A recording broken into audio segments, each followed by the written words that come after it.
Hi everybody, welcome to Caketastic Cakes. It's Jen. I'm going to show you today how to make a topsy-turvy cake like you see here. I'm not going to show you the little animals in this video. Maybe another one, but not in this one.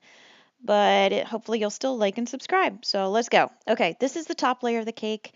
This is upside down. I have it upside down. I'll show you why in a minute. But the cake plate you see there is going to be on the bottom, and it's smaller than the cake itself. So I'm using my knife and cutting against the cake plate, as you can see, and out toward the top edge of the cake, or bottom edge at this point. So that way I'm going to create a tapered look. So kind of like a teacup. When it's turned upside down, it's going to be skinnier on the bottom and then wider at the top. Okay, you can kind of see the look here.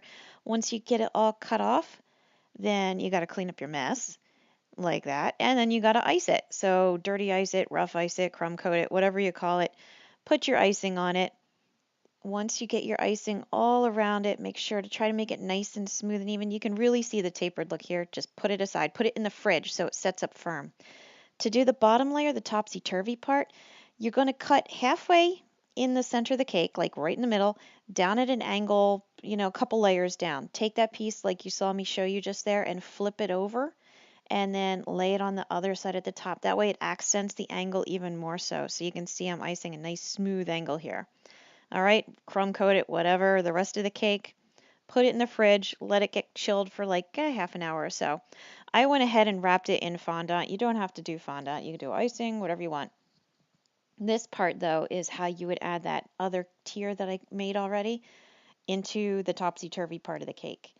You're going to cut out a circle inside the cake of the width of the cake you just of your layer that's going to stack in there. So the cake I have here was an 8-inch. There's a 6-inch going inside of it. So I just went in a couple of inches and cut out a half a circle. Once you get pretty much the circle, then you can see I cut straight into it. And if you do it right, like there, you can see I ended up on top of another layer. I'm going to show you a little bit of the fondant that I put around it because I made an Arctic cake. It was for a kid who likes Arctic animals. That's why there was weird animals like a polar bear and penguins and a fox and a wolf. They were specifically requested. This is just going to be kind of an icy drizzle thing around the edge there. So before I add the other cake to this, I want to get this part of it out of the way. I'm going to have the seam on the back of the cake where it's not going to show. So that's why I'm starting back there. And I know it doesn't cover the whole thing. I ended up doing a couple of layers. But this way it gave me a little bit of room to work just in case I had to cut more out of the cake to make the other layer fit. Just, you want to give yourself a little room to work. And for that matter, you don't even have to do this part yet. You could do it after you add the other tier. But that's just how I did it. So there you go. I'm using my fondant spreader to actually spread fondant this time. It's pretty unusual for me. Normally it's for rolling gum paste. Scissors, trimming off the edge, make sure it lines up. Isn't that nice? Doesn't matter too much because it's going to be at the back anyway. And if you ever have a seam that's going to show, you can always hide it with a decoration. Put like a snowflake on top or whatever. So don't worry about those kinds of things. Okay, I'm just smoothing it all down. You can see right there I've got my layers showing. You can see the nice angle there of the cake. And now I'm going to add the next tier into the center of it. I'm using wooden dowels to support the cake plate. There are all kinds of stacking systems, cake stacking systems they call them, that you can order online. If you have a small cake that's not too heavy like this, go into Walmart and buying the wooden dowels is a whole lot more affordable and easy.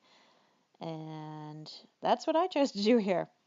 Okay, I have my top layer of cake, the one that we did tapered in, kind of like a teacup, my teacup cake, and this is going to be the white that goes on top. Again, it was supposed to be an Arctic cake, so this is just snow kind of a look to cover it up. I think I already wrapped, yep, I did. I covered it in blue already. Just lay it on top, wrap it around, and just smooth down your edges.